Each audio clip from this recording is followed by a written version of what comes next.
Welcome to Climate Action Now's Great American Build Tour, stopping in Tucson, Arizona at the Pima Community College. Please welcome Chancellor Lee Lambert and our panelists for today's conversation.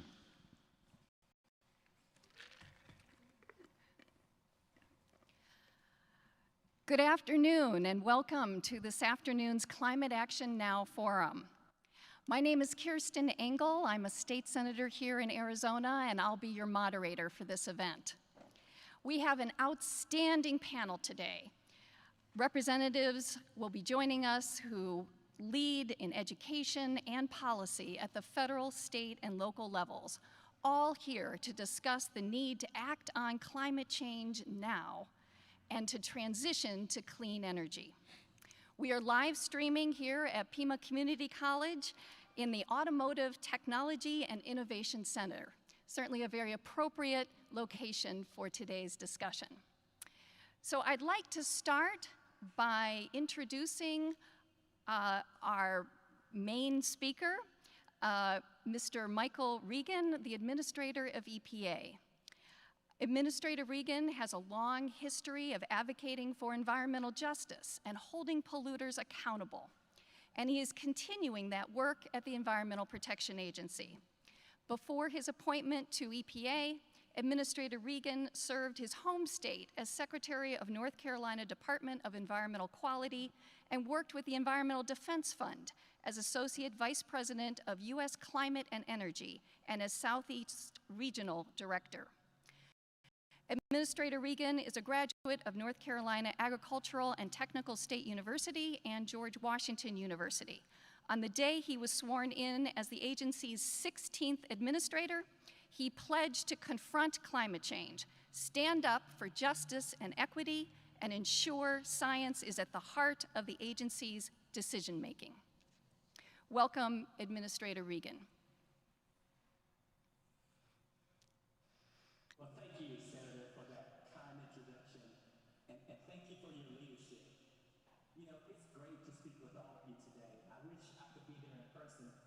Because I hear I missed out on an outstanding tour of Pima's state-of-the-art facility. You know, institutions like Pima are so important for exposing our students to careers in clean tech, for providing hands-on job training, and for supporting a region that's home to burgeoning high-tech industries.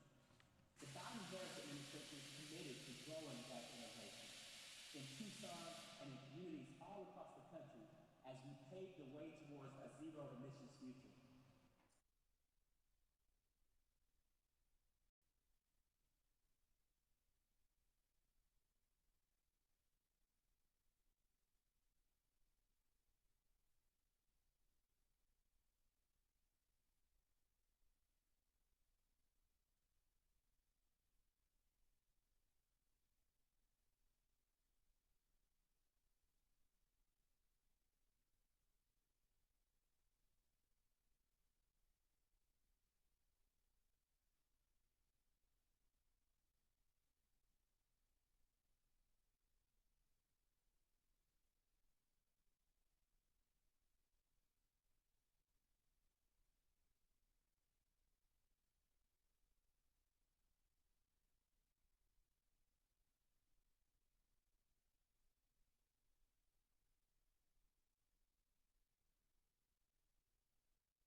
And we can deliver climate justice for the Black, Latinx, Indigenous, and low-income communities who've long borne the burden of pollution.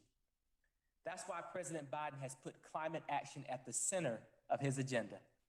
Just last week, the president laid out a blueprint for addressing both greenhouse gas emissions and conventional pollutants for passenger cars and light trucks of achieving 50% zero-emission vehicles sold by 2030. EPA is at the heart of that. We proposed stringent national greenhouse gas emission standards for passenger cars and light-duty trucks so that we can get our Clean Cars program back on track and secure pollution reductions that help fight climate change. EPA standards will help accelerate the innovation we're seeing from automakers and stimulate production of more electric and hybrid vehicles, like those on display at PIMA. And to address the longstanding burden of air pollution in overburdened communities, we also announced plans to reduce greenhouse gas emissions and other harmful air pollutants from new heavy-duty trucks, from the delivery trucks you see around your neighborhoods to the 18-wheelers that you see on our highways. These actions are part of a broader, whole-of-government approach to build back better. We're excited that the bipartisan infrastructure deal passed the Senate earlier this week. It will invest $7.5 billion in electric vehicle infrastructure, electrify school buses, and upgrade our power and water infrastructure to be resilient against extreme weather. And the president's plan also to build back better includes consumer incentives for purchasing EVs, investments to help retool and expand the domestic supply chain for EVs, and research and development funding to help continue to develop advanced technologies. So we're laser focused on building a clean energy future and capturing the benefits that come with it. Cleaner air for our kids to breathe, healthier, safer communities, and good paying jobs that can support our families right here in Arizona and all across the country. But we're just getting started, and we're excited about the future that we're building together. So again, I'm so proud to be here with you all today and really wish I could be there in person. Thank you all. Thank you, Administrator Regan. So good to have you to be part of this. I'd like to now introduce our first panelist here, Congressman Raul Grijalva. Congressman Grijalva represents Arizona's 3rd Congressional District, and he is the chair of the House Natural Resources Committee. Chairman Grijalva has been a leader on climate change as well as all kinds of environmental issues. We really don't have time to go into all the details, but I would like to mention 2 of his most recent bills that he has introduced, the Oceans-Based Climate Solutions Act and the Landmark Environmental Justice for All Act. The latter, which was developed after holding a series of roundtables to build public awareness and hear from advocates and stakeholders around the country about how the bill would benefit their communities. So Congressman Grijalva, would you like to say a few remarks? Yeah, very briefly, and thank you, Senator, and thank you and Representative Cano for leading in the legislature on issues of renewable alternative energy, addressing climate change, and although sometimes you feel like you're speaking to a vacuum, the fact remains that if you look at opinion polls, not only in Arizona but nationally, if you look at the opinion polls and the support that Americans have for the jobs plan, and in terms of clean energy, and creating jobs around clean energy, it's overwhelming, 70%, 68%. And so sometimes the public is ahead of the policymakers. And you're right in step with the public, and I want to congratulate you and thank you for that. And Senator, I hear you're having a brush of masochism and running for something else. That's okay. I've learned to endure it. It's okay. You'll enjoy it. Let me just say real quickly. Right now, we're at the critical point in Congress. The infrastructure bill, the template for dealing with the climate crisis and for beginning to promote what has to be the alternative to as is right now in this country, and almost the total and blind dependency on fossil fuels as our energy source. That is the template. That begins to provide the infrastructure, and weaved within that infrastructure is a commitment to clean energy, to the grid, and a commitment to, I think, a clean electric standard. All those are part of it, and the resources being committed to that are about building the infrastructure. What is being talked about now, which is of critical importance to the state of Arizona and to all of us, is the reconciliation bill and how you fill in. Because if the jobs of the future are going to require training, the jobs of the future, at reaching a certain point, is going to require conversion, and that's going to require incentives to the public sector. That's going to require investments into our community colleges. It's going to require that we meet that commitment. And so we're going to work really hard where there are gaps in the Senate reconciliation instructions. We're going to try to fill in that gap and make the commitment bold and sustainable. And so that's where we are right now. This is a very critical 2 or 3 months ahead of us. I think this forum by the Climate Power team, and thank you, Molly, for setting this up, and Administrator Regan and his work at the agency are all part of moving forward. You know, President Biden said we're going to build back better. And he is, through his efforts, attempting very diligently and hard to meet that commitment. I think it's up to us in Congress to follow through. That's what the public wants, and that is the sentiment that President Biden is reflecting when he talks about what the future needs to be. We cannot tolerate climate change. The last IPCC report from the UN said the obvious. We're at a critical point. We've been at this critical point every year. And now, and if you look at our region, the drought, if you look at our region, the wildfires, if you look at our region, the extreme heat, all those need to be mitigated, and the best way to mitigate it is to begin the transition and conversion to clean energy, clean jobs, and thus maintaining the economy, but also maintaining our lives, quite frankly.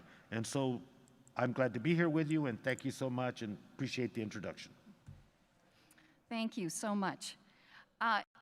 Next, I would like to introduce Andreas Cano, who represents the 3rd Legislative District in the Arizona House of Representatives and is also the ranking member of the House Natural Resources, Energy, and Water Committee in the Arizona Legislature. Just a few things about Representative Cano. He began his career in public service at a very young age. He's one of our youngest legislators. When he was appointed to the Arizona Governor's Youth Commission by Arizona Governor Janet Napolitano. He's involved in many grassroots initiatives to advance the quality of life in Southern Arizona and was the youngest and first Latino award recipient of the Center for the Future of Arizona. Representative Cano has been a strong advocate for environmental protection, having introduced bills in the legislature protecting our water and supporting clean energy. So welcome. Thank you so much, Senator Engel. It's an honor to be here today, and I'm grateful that you, one of our climate justice heroes, is moderating today's panel. Before I begin, I also want to acknowledge other Southern Arizona leaders who are in the audience here. For those of you watching at home, I'd like to thank State Representative Andrea D'Alessandro, as well as Pima Community College Board Member Damian Klinko for joining us today. The chairman said it best. The public is ahead of policymakers on climate change, and the science is clear. Climate change is harming Arizona's short-term and long-term success, and unless we act, the effect on our families and our economy will be grim. We know it best here in Arizona. Temperatures are rising, wildfires are raging, and water supplies are drying up. To date, sadly, no meaningful action from the state legislature has addressed our climate resiliency. In fact, we've outright ignored it. Just last year, heat stress was responsible for nearly 4,000 emergency room visits in Arizona, and the problem is so bad, colleagues, that we've lost 467 lives last year to the extreme heat. That's up from a previous average of 229 folks. How many more lives are we going to be okay with losing before we take action? We're here today to send a strong message to Congress that our state, our families, and our nation's economy needs you. We can no longer wait. Investing in infrastructure to protect our state's precious natural resources must be our priority. Here in Tucson, 7,000 clean energy jobs are helping build our green economy and put food on the table for Arizonans from all walks of life. It's time to go big and to be bold and to put people to work. As the ranking Democrat on the House Committee on Natural Resources, Energy, and Water, we're here to celebrate, all of us, and as part of this backdrop, a celebration of the good work being done by the Chancellor here at Pima Community College and, of course, the professor and the incredible students here. We want to use this forward-thinking initiative behind us as an example of what's possible when we transition America to a fully clean energy grid. The message today is clear. We can protect Arizona's families, we can create the next generation of high-paying union jobs, and we absolutely can halt the worst of the climate change crisis in front of us. That's why we're calling on Congress to get this legislation to the President's desk, and we are so grateful to have a Southern Arizona leader like Chairman Grijalva leading natural resources and putting this issue at the forefront of this administration. President Biden knows that the climate crisis is real and that we can build back better by tackling the challenges in front of us.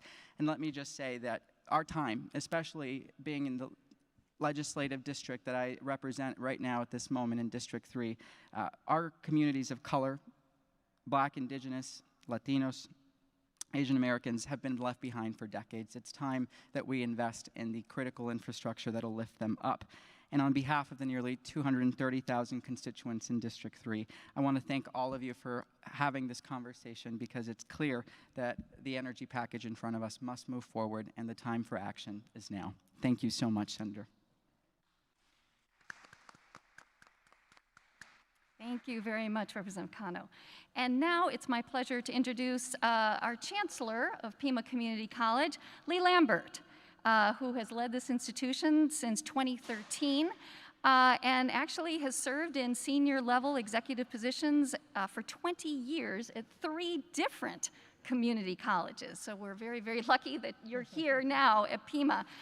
His commitment to this community, to the students, to innovative approaches to education and to transformative change, I think, is apparent across this campus and in this building that we're in right now, this new automotive center that you've helped bring to fruition by public-private partnerships. So thank you. We would love to hear from you too. Well, thank you, Senator Engel, and good afternoon, everybody. I'd like to first begin by acknowledging my board. I have our board chair, Damian Klinko, here. And then we have our board member, Dr. Meredith Hay, who's joined us as well. Also just want to shout out to Representative D'Alessandro. How are you this afternoon? And I have some of my executive leadership team here as well, and you'll hear from one of our faculty here shortly. Also, I want to just acknowledge that today's event is taking place on the ancestral lands of the Tohono O'odham Nation and the Pasquiyaki tribe, and that this college facility is located on ancestral lands of the indigenous peoples of our region. We at Pima, we have been so focused, thanks to the support of our board, on transforming the college to meet the needs of today's and tomorrow's workforce. And as such, we have to sometimes go back in time. Just a little over 100 years ago, our nation went through an important shift, a big shift when it went from a biomass-powered economy to a fossil fuel-powered economy. Now we sit at another moment in history where we need to make another big shift to what McKinsey Global has coined the ACES future. And what ACES stands for is Autonomous, Connected, Electrical, Shared. And that is where I believe our ability to sustain and maintain our economic growth will be powered by alternative energies, renewable energies, and the college stands ready to be focused on that. In fact, this facility that we're all in today, we built this with that ACES future in mind. So you see electrical vehicle behind us here. We also have hybrid vehicles here. We'll be adding more to our internal fleet as part of our commitment to climate change and addressing the impacts of greenhouse gases. We're setting an ambitious goal to reduce the college's greenhouse emissions by 50% by 2030.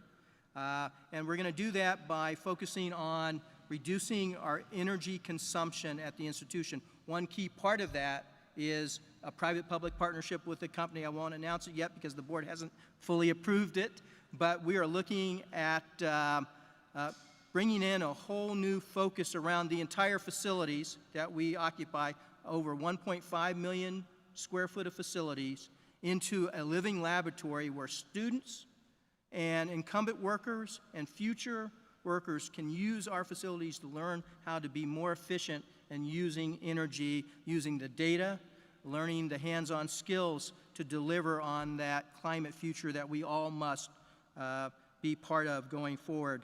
Also, I just want to close by saying we are so proud to be able to host today's event, and we look forward to being part of the conversation. Again, thank you, Senator Engel.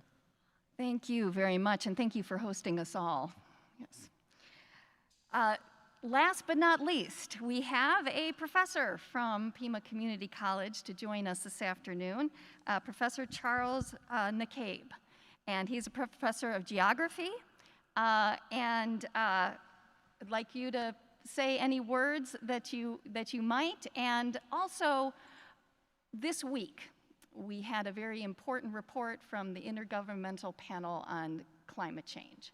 And I'm wondering if in your remarks, you might be able to give us what you find to be the takeaways from this report of the latest scientific findings on the crisis of climate change. Thank you, Senator Engel, and my distinguished colleagues up here on the panel. I appreciate the opportunity to be a part of this today, and to Climate Action Now for arranging this event. I don't think there's any more important issue that's confronting us as a community, as a nation, or in the world today than climate change. And my experience is different than you folks. I work with students most of the time and young people, and I find that a lot of them are not that familiar with the crisis that we're in and will confront in the future.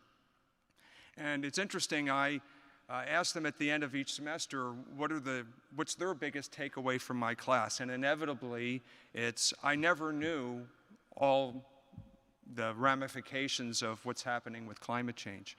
And so that's one area where, as a society, we need to progress. And that's to make sure that everyone recognizes the urgency with which we need to address the changes that are already here and coming. In regards to the IPCC report, one of the interesting things is that there's not that much new in there. These are things that we've known for years, if not decades, that it was going to get hotter, it was going to get drier and wetter in different places, that storms would become more intense. And what's, my biggest takeaway is, again, is the urgency with which we have to deal with these crises. I'm going to be long gone when the worst of these crises hit, but for young people right now, if we don't reduce greenhouse gas emissions and get away from fossil fuels in the very near future, the consequences, and this is spelled out in the report, will be severe by the end of the century, actually, before that. So, again, my biggest, in reading the report, biggest takeaway I have is that there needs to be a renewed sense of urgency in every aspect of our life, and it's not going to be painless. It's going to require the type of sacrifices by Americans that we saw with World War II and the Great Depression and the recessions and so on. I mean, it's going to take that type of commitment from our whole society in order to move as aggressively as we need to move. And here in the Southwest, it's going to get drier, despite what's happened over the last 10 days or so in Tucson, where we've had record rainfall. That's an anomaly. But in the Southwest, it's going to get drier, it's going to get hotter, and we're a big agricultural state. Most people don't know that. And throughout the West, we get our water from the Colorado River. That Colorado River flow is diminishing, and we share that with 5 other states. So these are the type of issues we shouldn't be arguing or discussing if there's climate change. We should be discussing how we are going to mitigate additional change in the future and how are we going to adapt to the changes that are already here and coming down the road. Thank you.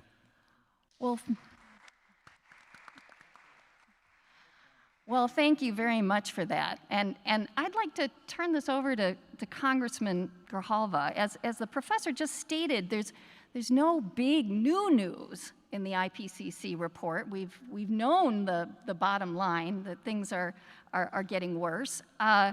And yet there hasn't been real action coming out of Congress for many years. Is there a reason to be hopeful now? And if so, what has changed? I think the fundamental change is attitude. And I say that because we went through this whole phase, and you're aware of it, Professor, the denial, where the debate was, is it real, is it not? And that denial went on. It affected policy in the sense that as long as you could say, well, it'll take care of itself, then there was no need for legislation. And now with the shift in priorities, and I think the pandemic, showed us a lot of things. And it showed us our weaknesses as a society. It showed what a worldwide pandemic and the impact that it has on lives, economy, and I think once we make the correlation between what the climate crisis is going to do to us and what we're going through right now with this ongoing, including the Delta variant, and I think that put things in perspective. The other thing the pandemic did is that it opened to the eyes of the American people. Many of us knew about it and were aware of it, and we'd been, crying in the wind about that, the disparity in our society and in the world. That the climate crisis brings with it, significant collateral damage to communities, poor communities, communities of color, and the need to do something. So, part of it is the commitment to the 40 around environmental justice issue, the 40. I think that's a significant commitment. How do we reconnect this mind? How do we build resiliency? And so all those things have been part of it. But I think it's the attitude. Right now, we're dealing with avoidance, not denial, where, the last pangs of the very powerful lobbies around gas and oil are with us. But I think having an administration that says it's a priority and them internally doing things also drives. And what also is driving it is the generations coming up, as you mentioned, about who inherits the mess. And the generations coming up, they don't have the level of patience for denial and avoidance. They need something done immediately. They want something done bold. So when institutions like PIMA take the initiative, that is when the role of government becomes particularly significant, in that you're the investment tool to make sure those things happen. You're the policy tool to provide the flexibility and the incentives to move forward. That's where we're at. And dealing with the climate crisis is about land, water, air, jobs, economy, transition. All those things have to happen. They have to happen almost simultaneously. But I think the attitude is different on the part of the American people and on the part of Congress, begrudgingly as it might be in some instances, to give up old habits of who funds my campaign and who doesn't. The fact remains that that's going to happen. And what I think is critical, and PIMA's a good example, in the local jurisdictions, city, county, and others, the local initiatives that are happening, the state initiatives that are happening in some states are also driving the federal government to the urgency of responding. Thank you. Thank you. Before we leave you, Congressman Grijalva, can you just say something about this Climate Justice 40? I mean, you referred to it, and I'm not sure everybody knows what you're talking There's about. going to be the Civilian Climate Corps working both working,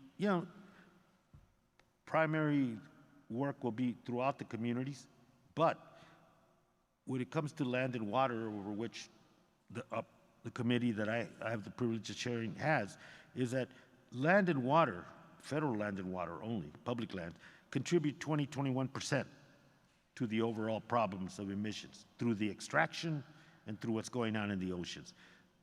The net zero goal by 2030, 2035 is to take that 20% and convert it into a positive contribution, to lower it. And so that's where we see it.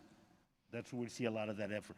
And to train the new climate leadership of the future, the technical people, the scientific people, the land managers, and those that go into communities and retrofit and begin the process of conversion that I think is also part of it. So it's comprehensive. But beyond that, it's just the attention to these communities that in the past have not had the attention and have not had the wherewithal to be able to push back. So there's money for empowerment, there's money for analysis, and there's money for developing resiliency in those areas. And I think that's hugely important. Definitely. Representative Cano, you're a state lawmaker, and you represent a good chunk of Tucson, a city that is declared a climate emergency. So why is it important to have federal action on climate change, in addition to whatever's happening at the local level, even though I think we've had some experience on the state level together?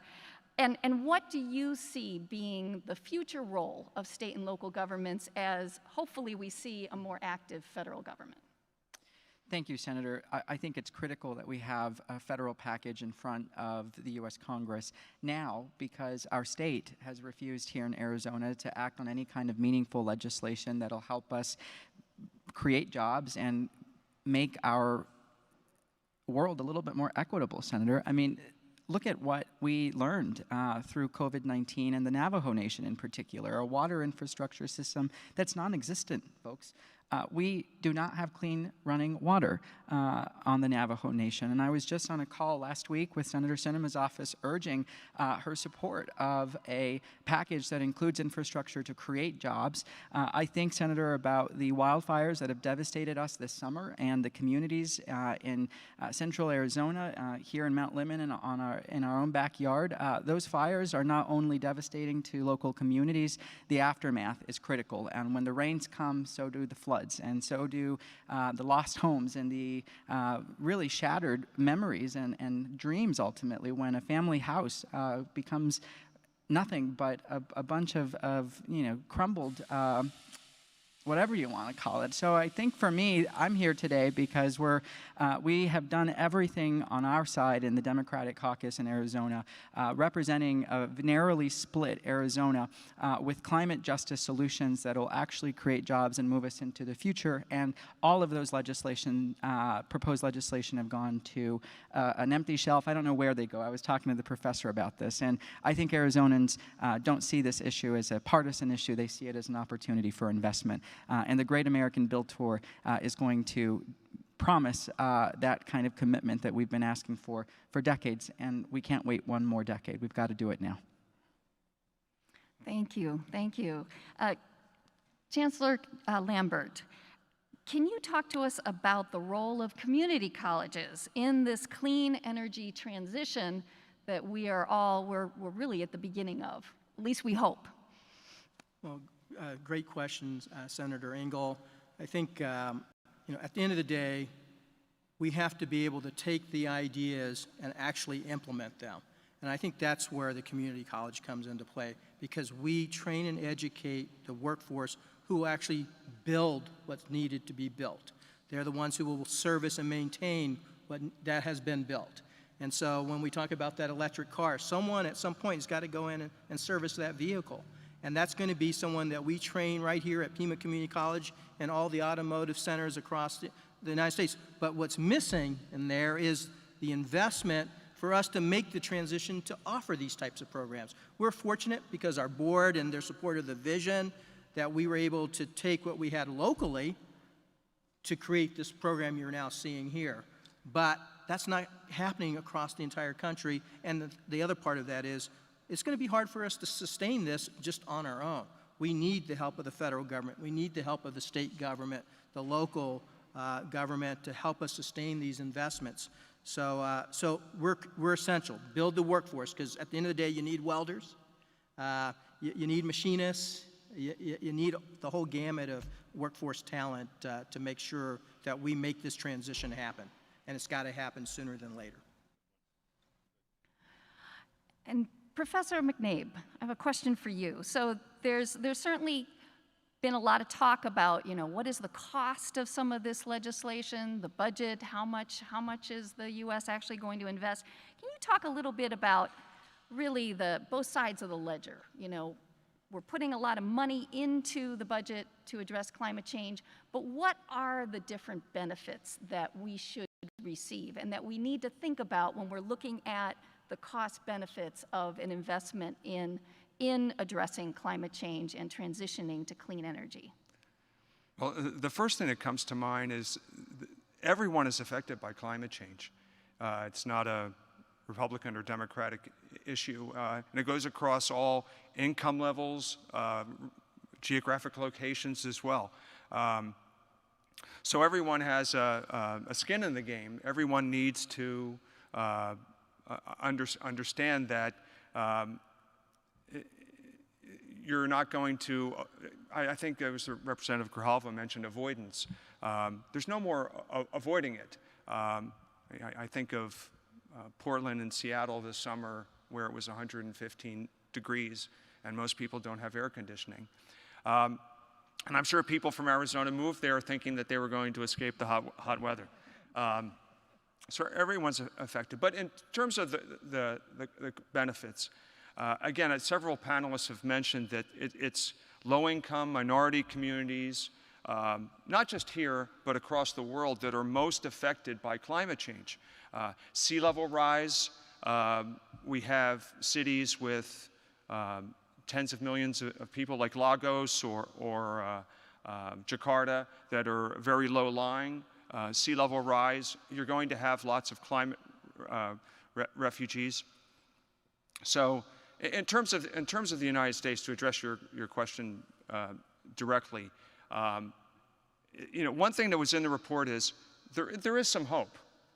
If we act quickly, then we can slow down the rate of warming and improve air quality. It was interesting during the pandemic that there were major cities across the world that saw the best air quality that they had seen in decades because everybody, of course, was locked down. So those types of things, there could be quick benefits to that, but we do need help from the federal level. When you look at I don't even know what $1 trillion looks like. And I don't know what it's for our representatives here and politicians to decide exactly where those monies go. But without a big federal input and a state input, we're not going to see the mitigation that's required, and it's going to be these low-income and minority communities that will suffer the most. So that would be, I wish I could be a little more specific there, but as a general comment, that's what I would say. And the sooner, the better. It's not like we haven't been aware of these issues. It just lacks the impetus from our decision makers to do this. So this budget resolution measure in Congress is critically important. Thank you. Absolutely. We're almost at the end of our program. Just one more question. Citizens, folks who are watching us, they want to get involved. They want to make sure that this process hears their voices. What should they do? Congressman Grijalva, what should folks who are watching us do to have their voices be heard on this issue? I really believe that one of the most powerful ways to communicate with decision makers, and in this instance at the federal level, because that's what's before us right now, is to make that contact. And I think it's impactful that representatives hear and know from their constituents, and I think that is huge. I think that young people and young folk play a huge role in how fast this moves. And I think what the professor said in your question about cost, I think that people that care about this shouldn't run away from the issue of cost, that there is a cost attendant. And we have to have that cost.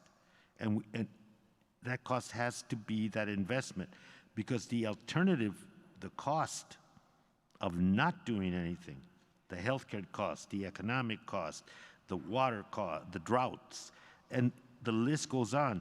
Those costs are gonna create a loss of jobs across this nation, are gonna exacerbate our health condition across this nation, and affect our economy in a very, very negative way. That's the cost. And how do you equate loss with gain? And I think to get the gain that we need, we got to put some money into it. And that's what this whole resolution is about. And using the institutions and the infrastructure that exist, let's not reinvent things. Pima College is here, can do the job, and has a vision for doing that job. That needs to be invested in. And the same goes for communities like the city of Tucson that's taken the initiative, and Pima County that's taken the initiative in some areas. But that's where local decision making, and I think that hearing from constituencies is a very powerful tool, and let them know that the urgency of it all. I think once people hear about the urgency of it, then even elected officials begin to look at it a different way. Like I said, we don't have debates in the committee anymore about does it exist or not, the climate crisis. We have debates about, well, we really can't do anything because it's going to cost too much. And we're presenting the other economic side, which if we don't do anything, it's going to cost much more. Thank you. Thank you. Well, I think that wraps up our forum. Thank you so much to all of our panelists. I think this truly is, we're at a really, really pivotal time where there's a lot to be hopeful and optimistic about. People understand what's going on, they see the crisis and the need to act, and we finally have some action going on. So thank you all very much.